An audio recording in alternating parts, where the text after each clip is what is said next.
7/7/2024 ને અષાઢી બીજ એટલે કે જગન્નાથ યાત્રા નિમિત્તે બાપા સીતારામ આશ્રમ હરિદ્વારની અંદર કરુણા સેવક ગૌ સેવા ચેરિટેબલ ટ્રસ્ટના ગૌ સેવકો સેવા આપતા નજરે જોઈ રહ્યા છે।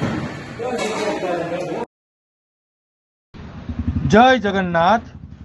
કરુણા સેવક ગૌ સેવા ચેરિટેબલ ટ્રસ્ટના ગૌ સેવકો હરિદ્વારમાં આવેલા બાપા સીતારામ આશ્રમ શ્રી સચ્ચિદાનંદ સત્સંગ ભવનમાં આવતા યાત્રાળુઓને દરરોજ પીરસવાની સેવા આપવા માટે અષાઢી બીજ એટલે કે તારીખ 7/7/2024 17/7/2024 સુધી એમ સતત 10 દિવસ સુધી યાત્રાળુઓને ભોજન પ્રસાદ માટે પીરસવાની સેવા આપશે અને આ વિડીયોમાં તમે જોઈ રહ્યા છો ભોજન પ્રસાદની સેવા આપી રહ્યા છે। જય ગૌ માતા, જય ગોપાલ, જય जगन्नाथ।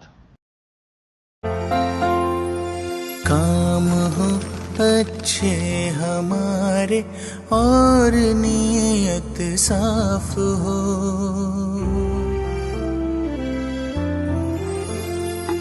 काम हो अच्छे हमारे और नीयत साफ हो, है वही इंसान जहाँ इंसानियत का वास हो, है वही इंसान जहाँ इंसानियत का वास हो।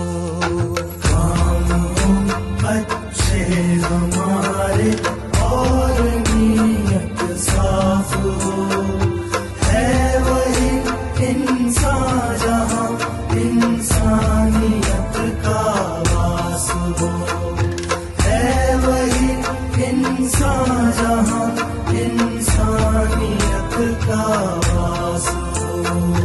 दूसरों के दर्द में जो